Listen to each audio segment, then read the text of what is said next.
Vous écoutez Un poison indétectable, deuxième partie.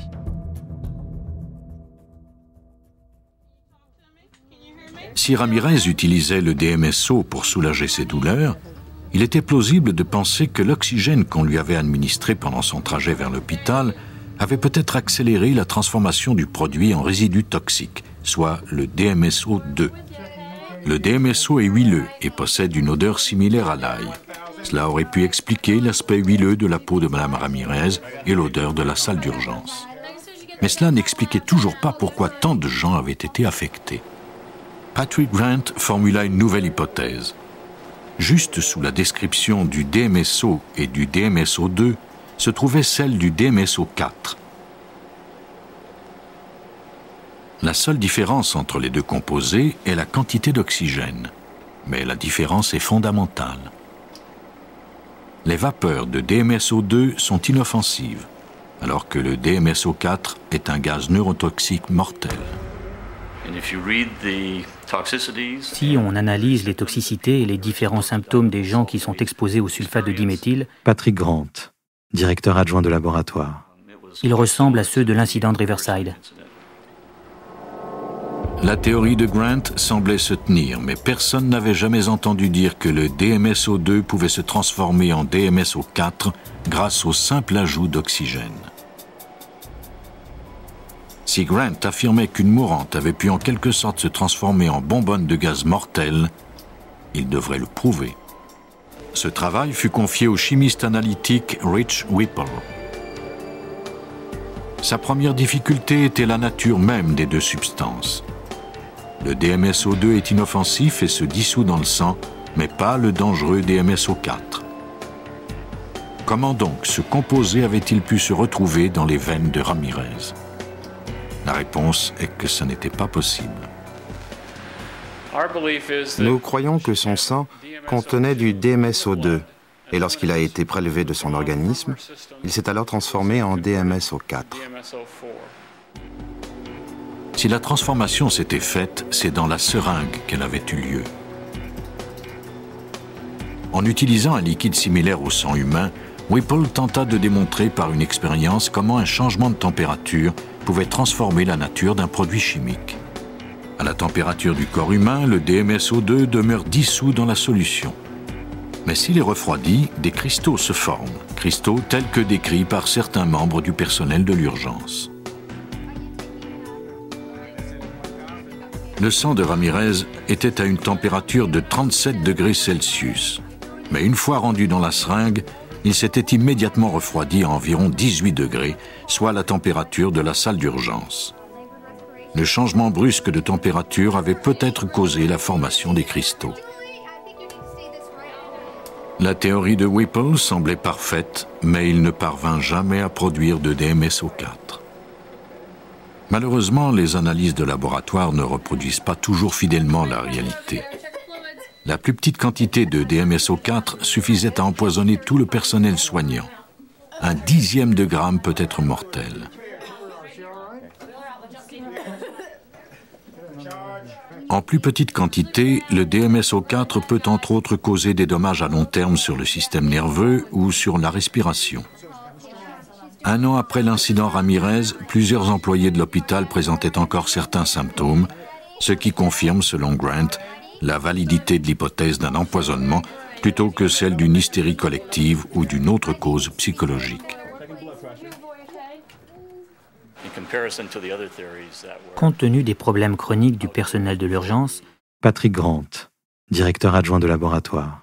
je serais plus enclin à croire l'hypothèse d'un empoisonnement plutôt que celle de l'hystérie collective. Les événements de la salle d'urgence de Riverside nous montrent à quel point un empoisonnement peut provenir d'une source anodine. C'est un fait bien connu des empoisonneurs. Plusieurs substances peuvent s'avérer des poisons, et c'est ce qui fait que le tueur peut cacher son arme à la vue de tous. Le 23 octobre 1988, à 7 heures du matin, Peggy Carr arriva au restaurant de Alturas en Floride où elle était serveuse. Elle se sentit mal au moment où elle allait commencer son quart de travail. Bientôt, une sensation de brûlure envahit ses jambes et elle ressentit une douleur sourde dans la poitrine. Elle croyait qu'elle était victime d'une crise cardiaque. Un habitué du restaurant, qui avait été infirmier dans l'armée, prit son pouls et la rassura. Son cœur n'était pas en danger. Mais lorsque la douleur s'accrut, Peggy dut rentrer chez elle pour se reposer. La douleur était tenace et la famille de Peggy décida enfin de la conduire à l'hôpital. Elle fut immédiatement placée sous observation. 16 heures seulement après le début de ses symptômes, elle ne pouvait pratiquement plus marcher. Son médecin était perplexe. 3 jours et une série de tests plus tard, les docteurs étaient toujours incapables d'établir un diagnostic. Et puis, aussi mystérieusement qu'ils avaient commencé, les symptômes disparurent graduellement. Elle fut renvoyée chez elle. Moins d'une semaine plus tard, la douleur lancinante s'empara d'elle à nouveau. Elle retourna d'urgence à l'hôpital. En plus de douleurs aiguës aux articulations, ses cheveux commençaient à tomber et elle ne parvenait plus à bouger. Les analyses ne révélaient rien d'anormal. Les médecins crurent qu'un virus s'était peut-être attaqué à son système nerveux. Elle mentionna au neurologue qu'elle avait l'impression de marcher sur des charbons ardents. Cette description lui mit la puce à l'oreille. Il décida de faire une nouvelle analyse afin de déterminer si elle avait été empoisonnée au thallium. Le thallium se trouve sous forme d'oligo-éléments dans la terre et dans l'eau. Des lois très sévères réglementent son utilisation sous forme concentrée. Ce produit était même banni aux États-Unis avant 1972. Il est notamment utilisé dans la mort aux rats. Les analyses démontrèrent que l'organisme de Peggy Carr contenait 20 000 fois la quantité normale. Le poison s'était attaqué à son système nerveux. Il n'existait aucun antidote. Au début, tout le monde crut que l'empoisonnement de Peggy était accidentel puisque tous les membres de la famille Carr étaient également intoxiqués. Le bureau du shérif de Polk County ainsi que le département de la santé firent équipe pour fouiller la maison des Carr afin de découvrir la source du poison. Le détective Ernie Mincey menait cette enquête. Notre seul but était d'identifier le poison et de l'éliminer de cet environnement pour empêcher un nouvel empoisonnement. Pendant le mois qui suivit, les enquêteurs prélevèrent des aliments, de l'eau ainsi que des échantillons de terre sur le terrain des Carr et dans les environs. Tout fut envoyé au laboratoire pour être analysé. Au terme d'une attente anxieuse, le résultat de tous les tests s'avéra négatif. Les enquêteurs désespéraient de découvrir la source du poison.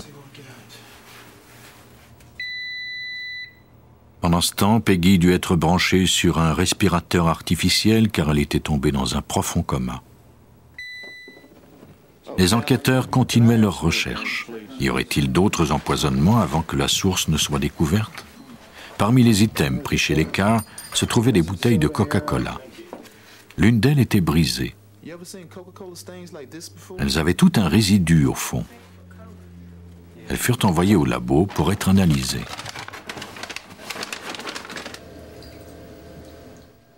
Les bouteilles faisaient partie de dizaines d'autres items également recueillis chez les Carr qui devaient subir les mêmes tests. Les chercheurs espéraient avoir plus de chance cette fois-ci. Le résidu fut mélangé à une solution d'acide nitrique pour savoir s'il contenait du thallium. On fit évaporer un échantillon de cette solution dans un tube de graphite. On plaça ensuite dans le tube une lampe spéciale dont le filament était fait de thallium et on l'alluma. Ce test repose sur le principe que chaque élément émet une onde particulière de lumière. On utilisa un spectrophotomètre pour mesurer l'émission de lumière de l'échantillon. L'analyse démontra que les bouteilles contenaient 11 fois plus de thallium que le niveau normal. On avait finalement mis le doigt sur la source du poison. Mais pourquoi se trouvait-il du thallium dans le Coca-Cola? Existait-il d'autres bouteilles empoisonnées? Mincy craignait qu'elles aient été contaminées intentionnellement à l'usine. Avec l'aide du FBI et de la compagnie Coca-Cola, on retrouva le magasin qui les vendait, l'entrepôt, puis enfin l'usine d'embouteillage. Tout était normal. Aucune autre bouteille n'avait été empoisonnée et la police n'avait reçu aucun autre rapport d'intoxication. Les seules bouteilles à avoir été contaminées étaient celles de la famille Carr. Mais qui avait bien pu faire cela? L'empoisonneur doit être en contact intime avec l'environnement de sa victime pour pouvoir opérer. C'est d'ailleurs la raison pour laquelle les cas d'empoisonnement se produisent généralement à l'intérieur d'une même famille. Les soupçons se tournèrent naturellement vers Pye Carr. Pye était le second mari de Peggy. Ils n'étaient mariés que depuis quelques mois lorsque Peggy tomba malade, mais il semblait que leur lune de miel était terminée depuis fort longtemps. Mincy apprit que le couple s'était disputé peu avant l'empoisonnement et que Peggy était même partie dormir à l'hôtel. Le week-end où les symptômes avaient commencé, Pye était à la chasse en dehors de la ville. À son retour, il avait refusé d'emmener son épouse à l'hôpital.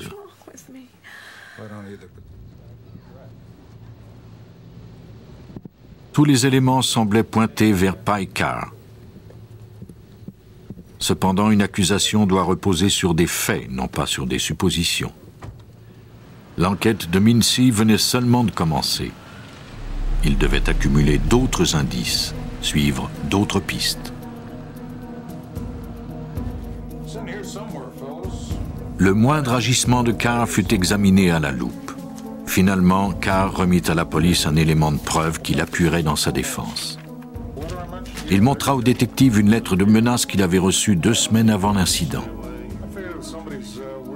Les Carr ne s'en étaient pas préoccupés à ce moment-là, mais Pye l'avait tout de même conservé au cas où. La personne qui avait écrit cette lettre les menaçait qu'ils seraient tous tués s'ils ne quittaient pas la Floride. L'existence de cette lettre ainsi que le fait que Pye Carr ait également consommé du Coca-Cola affaiblissait la théorie selon laquelle il aurait été le meurtrier. Mais il était cependant toujours en lice. Peut-être avait-il écrit la lettre lui-même et pris le poison intentionnellement afin de détourner l'attention de la police. Mincy le gardait toujours à l'œil en même temps qu'il cherchait de nouveaux suspects. Qui donc avait voulu tuer la famille?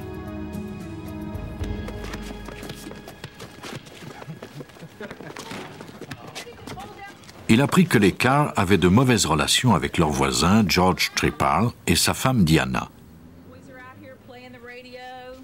Plusieurs semaines avant l'empoisonnement, Peggy et Diana en étaient presque venues au cou à cause d'une histoire de musique trop forte. Mais cela ne semblait pas suffisant pour justifier une tentative de meurtre. Mincy décida de rencontrer George Trepal afin d'élucider cette histoire. La réaction de Trepal à la mention du nom de Carr fut étonnamment dure. Il a commencé sa tirade en parlant des problèmes de ces petites gens qui vivaient à côté de chez lui.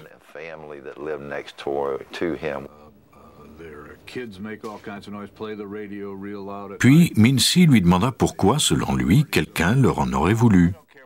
Il a repris les mêmes termes que dans la lettre, mot pour mot. Il a dit exactement la même chose. Et personne n'était au courant de l'existence de cette lettre, sauf nous, de la police. George Trepal devint à ce moment-là le suspect numéro 1. Mais Mincy n'avait pas plus d'informations sur son compte qu'il n'en avait sur Pye Carr. Il commença donc à fouiller son passé. Trepal était un homme excentrique qui aimait créer des jeux de rôle et monter des scénarios. Il appartenait également à un club d'élite, le Mensa, dont tous les membres avaient un quotient intellectuel supérieur à la moyenne. Son épouse et lui avaient une formation de chimiste. Et il avait déjà séjourné en prison pour avoir dirigé une manufacture d'amphétamines.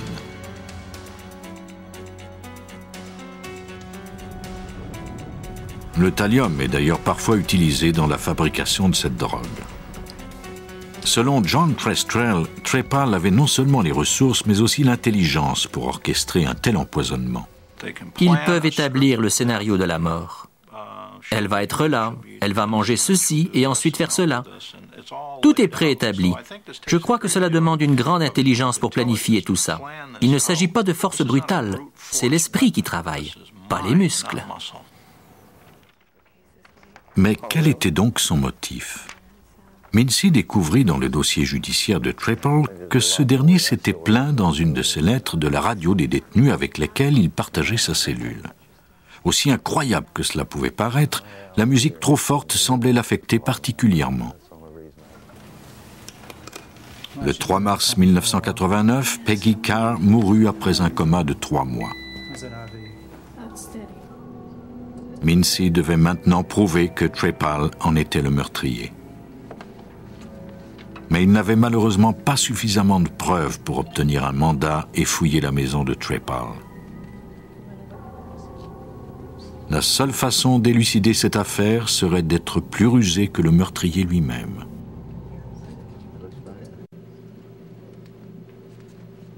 George Trapple était cependant bien trop intelligent pour laisser des indices derrière lui. Mincy devait trouver un moyen de fouiller sa maison afin de comprendre les motivations du meurtrier. Pour ce faire, il lui fallait trouver quelqu'un qui pourrait s'attirer l'amitié du suspect et créer un climat de confiance. Il fit appel à l'agent spécial Susan Gorek pour jouer à ce jeu dangereux. Elle devint Sherry Gwynn, une femme en attente de divorce qui alla pleurer sur l'épaule de Trapple.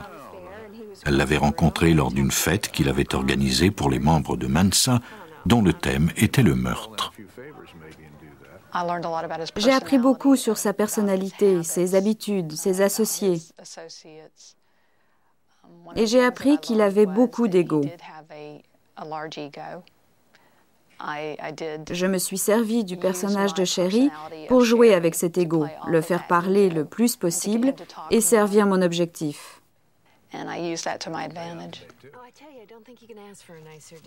L'amitié naquit lentement et obligea Gorek à garder sa fausse identité de Sherry Gwynn pendant toute une année. Elle craignait que Trapple ne la démasque et veuille l'éliminer. Lentement, elle tenta de recueillir les indices qui lui permettraient de l'inculper, mais le temps passait et elle n'avait pas grand-chose. J'ai obtenu plein de petits indices, de petites déclarations qui, mises ensemble, pouvaient être accablantes, mais prises individuellement, elles ne valaient rien.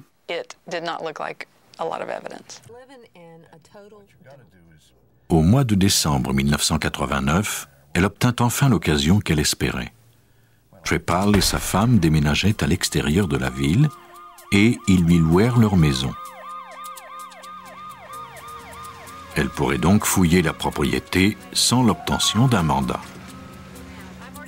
Maintenant qu'elle ne pouvait plus rien obtenir de Trapple, peut-être sa maison allait-elle lui livrer quelques secrets. Elle communiqua avec le secteur des crimes de Polk County qui lui envoya des agents pour fouiller minutieusement les lieux. Assumant que Trapple était trop intelligent pour avoir laissé du thallium en tant que tel sur sa propriété, ils cherchèrent plutôt son résidu caractéristique.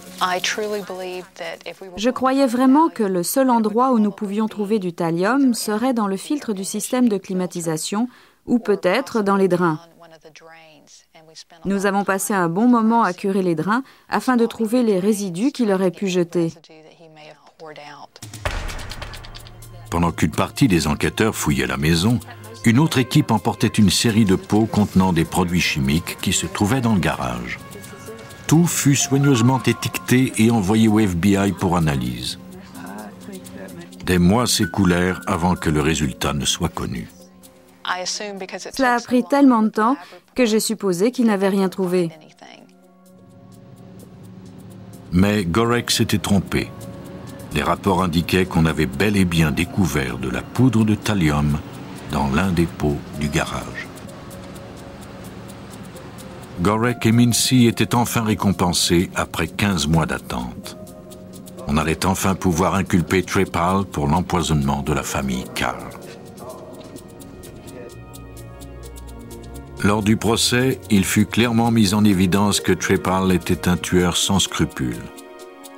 Tuer n'était qu'un jeu, comme ceux qu'il organisait pour ses amis le week-end. George Trepal n'a jamais démontré de remords pour ses actes. Détective Ernie Mincy. Il les justifiait en prétendant que les gens moins intelligents ne méritaient pas de vivre.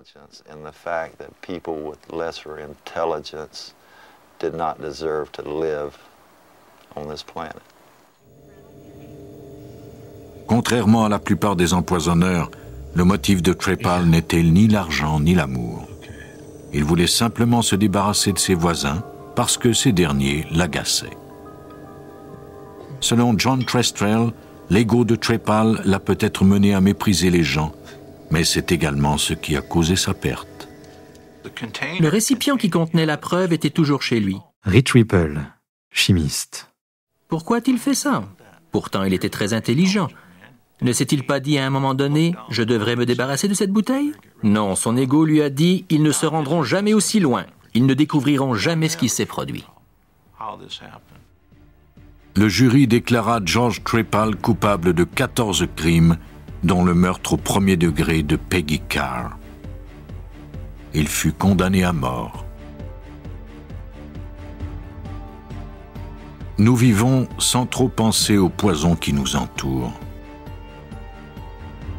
Par le passé, l'empoisonneur pouvait agir sans crainte de représailles, mais le développement de la science permet aujourd'hui d'enquêter sur les cas de mort suspectes, dotés d'un meilleur arsenal pour démasquer ce genre de criminels.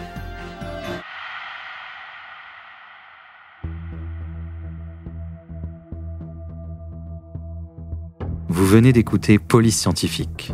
Si vous avez aimé ce podcast, vous pouvez vous abonner sur votre plateforme de podcast préférée et suivre Initial Studio sur les réseaux sociaux. Cet épisode a été écrit par Steven Zorn et Robert Clem. Il a été réalisé par Suzanne Mann.